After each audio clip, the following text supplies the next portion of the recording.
Here with us now, National Second Vice President of the Fraternal Order of Police, John Hoyt. John, it's good to see you. We appreciate it.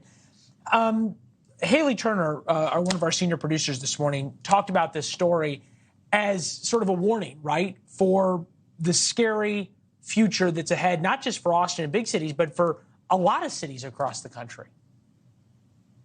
Absolutely. I mean, just when you think it can't get much worse, you see a policy that's driven as a result of misguided politicians and their policymaking, driving good law enforcement out of a city like Austin. And I wish I could tell you Austin's the only city you're seeing that in, but it's not. It's not the exception. It's more the rule nowadays. Yeah, 800 plus officers have left Austin PD since 2017. 400 vacancies right now, and who can blame a lot of people for not wanting to show up? We have talked a lot about "Try This in a Small Town." That's the song that got so much backlash from Jason Aldean about small towns taking care of each other and people taking care of each other and not allowing people to sort of get out of line because there is no police in a lot of small towns in rural America, like where I spent a lot of time growing up.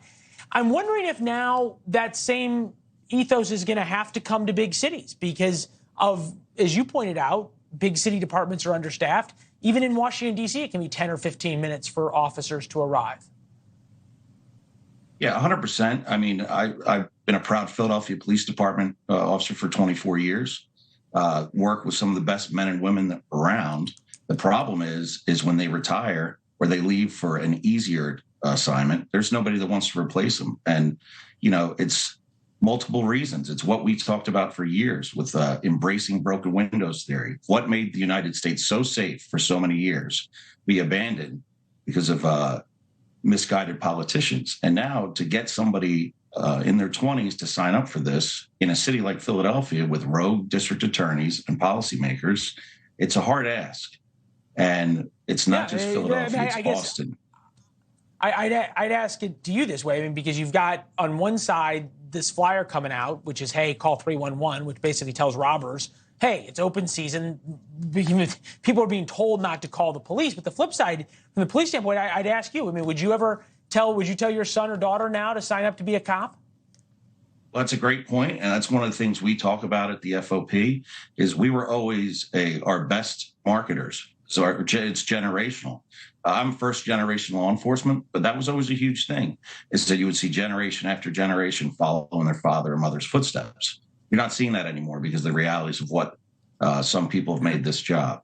You know, we talk about the numbers and how short we are and like you said, 30% increase in homicides in Austin. And that's important. But the other thing we're not talking about is the human element. All right. So when you're the victim of a crime, the victim of a robbery, something of yours has been taken by force from somebody else. And for most people, that's going to be one of the most traumatic experiences of their life. And when we tell them to just call 311 and make a report, there's a lot more to law enforcement than taking reports. Look, John, you make a great point about the victims as well that are always lost. My mother taught me that. But it's not only policing; it's also the military and others where the generations just aren't following in the footsteps. We got to run, but thank you very much. Coming up, Alex Murdaugh.